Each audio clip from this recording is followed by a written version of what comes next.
This is Abe Friedtanzer from Awards Buzz. Very excited to be speaking with Dichen Lachman about Severance. How are you today? Good, thank you, Abe. How are you?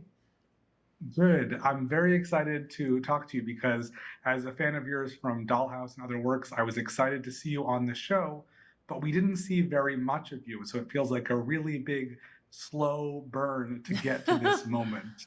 And I'm curious what you knew going in back before season one of where we get to this point. So when I met Ben, he did tell me reluctantly because he wasn't sure if I could do it yet that I was his wife that he thought was dead. And when I got all the scripts finally, when everything managed to work out with timing and everything, I had all the scripts, which was extraordinary. So I read them and I couldn't put them down because they just pulled me in. So that's it. And in terms of season two, that unfolded a little bit like as we started filming. A few episodes in, I think Dan explained to me that, I would only really be around for like these key moments. Even though I had to go in a few times to do what people are calling serving face. I think I'm saying it right. But that season two unfolded differently, where the scripts kind of like came in like a little bit at a time. We didn't get to read all of it at once. There's that one episode that you just get so much time with Adam to really delve into the backstory to understand what was happening. What was it like to go into that after just having such fleeting appearances before that? I felt so happy to be able to actually physically be there because Gemma's obviously ever present in the show from beginning of season one. But in terms of me physically being there, it's so fragmented. And so I was very excited, but I also wanted to make sure that like it was the best it could be and I didn't let anybody down. And it was a very collaborative process. Everyone took part in like, how do we, because everyone's had so much time to spend with the audience, right? And everyone cares about Irv and Bert and Dylan and like everyone's story. Whereas Gemma's sort of just like this ghost floating around, like coming in and out in these fragmented pieces. And then we have 1 hour to make everyone care. And so the attention to detail that went into that was just from every department. It was so extraordinary. And Adam is so gracious, and Ben and Jessica and Dan and Mark, we all got together, we rehearsed, the scenes. And during that process, we also tried to make it like feel more lived in and real. As real as possible. I think it definitely does. And I like the use of the word fragmented because I think that's a great way of describing what we see the woman who we know in some cases as Ms. Casey go through, just coming into a room, out of room, and just never, Mark at least has his days at the office and his nights at home. And Yeah. we get the sense that there's just no period of any sort of like hibernation. It's just one state to the other. How do you get into the, mindset or mindsets to be able to do that? Um, what's wonderful about the way they designed those scenes is like every outfit, every room was so very different. And that was like so much a part of it in terms of like how and where the character was feeling their tension. That the poor Innie who has spent her whole life at the dentist, it's just so sad. And when she says like, I was just here, it's like she's just holding tension in every part of her body. Like the last thing she wants to do is sit in that chair. And so we just sort of used a physicality to try and inform like where the Innie was holding their tension and try and keep everything subtle because they're all part of the subconscious mind. Well, I approached it like that. Like I approached the Innies as like part of bringing forward like the subconscious. So that's how we did that, and in the end they ended up like the airplane one. They're quite sort of like fleeting moments, and I hope the audience feels like the subtle differences. You'd also just get lost in just how many there are, and that you can't, like, you're just seeing a snippet of it and you can't know how much more there is, and just that this is such a focused and deliberate and manipulative process. And therefore it's really great when we finally get to see Mark and Gemma together again, though of course that's very short-lived. As somebody who thought the season one finale was one of the best endings I've ever seen to a season, I think season two did a pretty great job in following up on that with this just such a devastating moment where just nothing good can come of this, but you also can't take back what's happening, even though I imagine season three might try to reset for a moment before we see what's actually unfolded. Yeah, how do you feel? Like, how do you feel after you watched it? Did you feel tense, or did you throw something? Yeah, I mean, it's not a surprise in some ways, but it also is just the fact that Helly also has her Audi is not some as you know, as has been assessed, that like is not somebody who, like Dylan, like everyone else, would say like, okay, we want to integrate.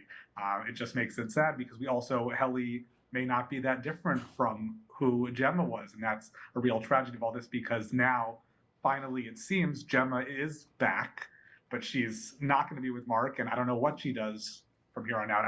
I don't know how much you know. I'm sure you can't say anything if you do, but do you have ideas of where you'd like to see season three take, Gemma? The possibilities are endless. You know, I hope we get a chance to do this again. And if we do, I'm actually more curious and excited about what Dan's going to come up with, because I mean, the way his mind works, it's so extraordinary. And every time I think it's going to go one way, he like does something and I'm like, oh my gosh, like, of course, that's so awesome, and the best way to go about it.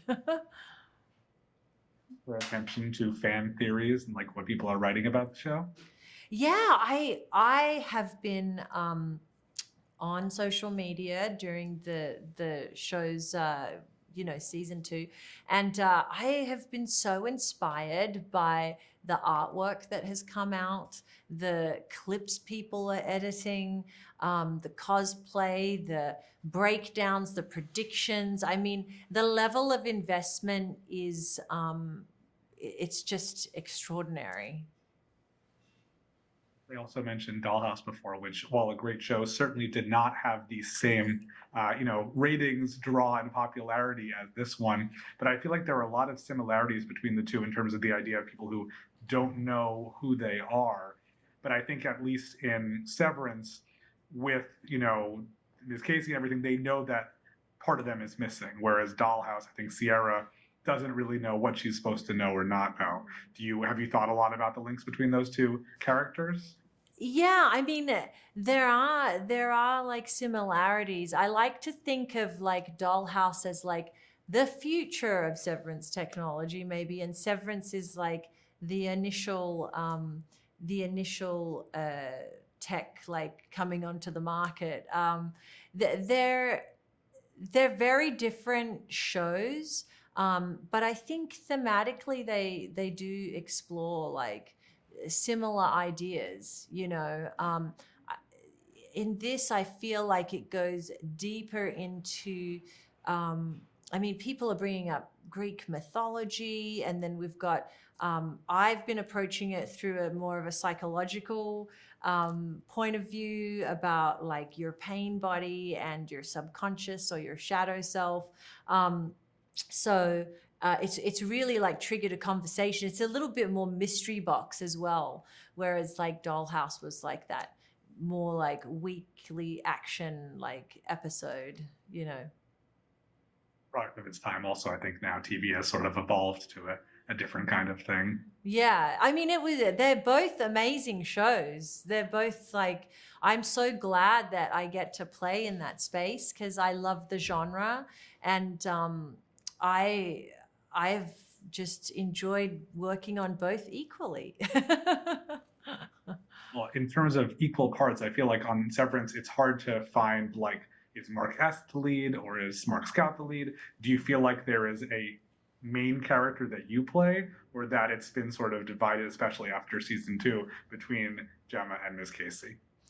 Yeah, I think that if we're just looking at season 1 and 2, I mean, Gemma's definitely the person that we're connected to the most because of Mark. Mark's pain is anchored in the loss of her, and to see that. I do adore Miss Casey though. She's so sweet, and there's this innocence to her, and this feeling of wanting to belong so desperately, that I find so touching, and it was playing Miss Casey was just such a delight, and I feel like, I mean, she walks through that door, she's gone, to some degree, I guess. So it's a little bit sad for her as well. That Severance fans will soon, be missing something, because this show is going to be done with season 2, and I'm sure season 3 is a ways off. Is there anything else that you're watching that you think is really top tier television that you'd recommend? Oh, I started watching White Lotus, and then a show called Paradise with my daughter, and that's really good too, like making you like want to come back, and it's a little, the mysteries there. The television now, I think, is so cinematic. I mean, especially Severance. I feel like Severance should really be experienced in a theater because of the level of work that goes into the cinematography and the production design and everything. It's something you should really experience on the big screen. I think, technology has really helped push that along as well, because, visual effects, and obviously with digital, there's so much you can do. It really is like a golden era, I think, for television. For anybody who'd like to see more of your work, especially maybe projects that you've done in Australia, is there anything you'd recommend from the archives that they should go check out if they're really Oh my itching for gosh. something that might remind them of Severance, even just in appearance? So work I've done in the past that, well, I mean, if we're talking about like themes of, this kind of technology, I did a show called Altered Carbon a few years back, where it was like 300-400 years in the future, where you can stack your consciousness, like going back to that idea of like consciousness, and onto like a little disc, and so you can kind of like live forever if you want to. Again, abuse of technology. I love working in that space. I love science fiction. I think it's a really interesting place to explore things about our society in a really fun, creative way.